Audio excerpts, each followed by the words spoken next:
他气得咬牙切齿，又不好再发火，想起魏无羡这人昨日午间在饭桌之上风卷残云的模样，再加上之前可能不过1个时辰的烤山鸡，恨道：“魏无羡，你可真是能吃啊！”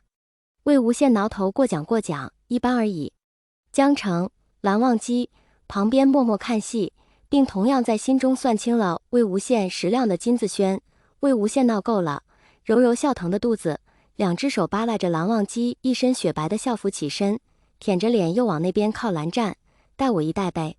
蓝忘机目光明明灭灭，犹豫许久，才小心地往他腰间看去，只一瞬，又迅速移开，想起昨夜之事，热度从耳根烧到了耳尖，问道：“为何不带佩剑？”魏无羡眨眨眼：“因为我想与韩光君同御碧尘啦。怎么样，蓝湛你带不带？”蓝忘机抿唇不语，似是因他这般不要脸的行为羞愤之极。金子轩方才还瞧着站得离他老远的江厌离，可那边动静实在太大，听不进去了，才舍得分过去一个眼神，却被那明明尚未表明心意，看着却莫名腻歪的一对刺答激得心肝脾肺肾俱疼，又不好开口说话，憋得甚是难受。正忍着，江澄却率先看不下去了，头疼道：“魏无羡，你能不能……”还未待他说完，只见那边韩光君虽然羞愤，却还是点头应道好。在场之人都未曾料到蓝忘机能应下魏无羡的无理要求，一时间莲花坞的大门前如昨日一般，再度陷入了某种诡异的寂静之中。蓝忘机却并无异样，碧尘出鞘，澄澈的蓝光一闪而过，雪白的剑身附着淡蓝的灵力，稳稳停在2人身前。他顿了顿，目光在长长的剑身之上逡巡一番，犹豫不定，最终脚尖点的一跃而上，立于离剑尖稍近一点的前方，不动了，眼睛看向魏无羡的方向，示意人上来。魏无羡，他还陷于蓝忘机待他遇剑一事之中无法自拔，自家师弟却一巴掌呼到了他背上上去啊！魏无羡被这一掌呼得险些往前翻个跟头，回头与江澄龇牙道：“江宗主，你谋杀吗？”江澄道：“谁谋杀？如今再等你回房取剑已经晚了，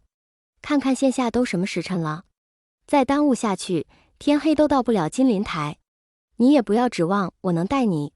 江澄方才本是最为震惊的那个，却转念一想，他们2人既已睡出感情，那么蓝忘机带魏无羡便说得通了。魏无羡闻言，2步跨上碧尘，双手在那人腰间一揽，脸再往那人背上一贴，忽略他僵得笔直的身板，答道：“别了，江澄你还是自己玩吧，韩光君带我就成。”魏无羡得了蓝忘机的便宜，一路上悠然自得，游山玩水一般东瞧西看，惹得后方的金子轩牙痒痒。待几人行至金陵台，他兴致依旧高昂，瞧着底下蚂蚁般的人逐渐变大，眯着眼依据校服分辨底下之人所属何家。那些个墨绿色的校服应当是清河聂氏的，领头的那个在上方看着便比他人稍大一些，赤峰尊生的高大威猛，倒也符合猜测。再接下来是一堆金色圆点，相比其他数量繁多，魏无羡轻嗤一声，回头恶狠狠地剜了金子轩一眼。无辜被瞪的金子轩，再接着就是那一堆白色的姑苏蓝氏了。魏无羡满意点头，深觉自己应当多看看那边静一静心。虽说瞧着是像披麻戴孝，可架不住人家穿着也确实养眼，待白点渐大，连人的身形也能瞧清了。魏无羡却发现一片片的雪白之中有一处极不达和达斜的黑点，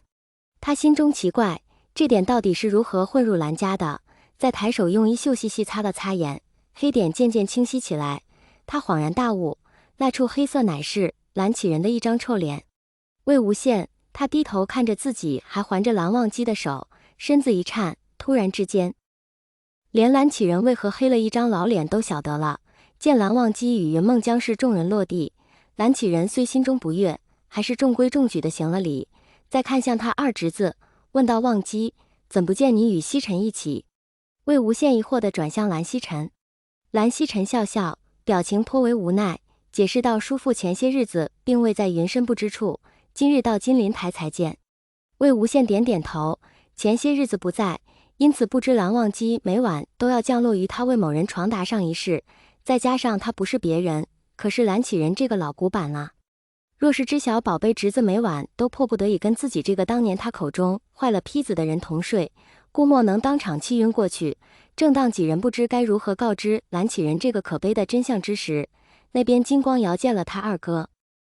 立刻迎了上来，与众人打过招呼过后，又看向蓝忘机与魏无羡二人，到此番围猎因与清谈会同时召开，耗时过长，需各家在金陵台小住数日。阿瑶特意为韩光君与魏公子备了间宽敞的客房，不及云梦自己住的舒坦，还望您二位海涵。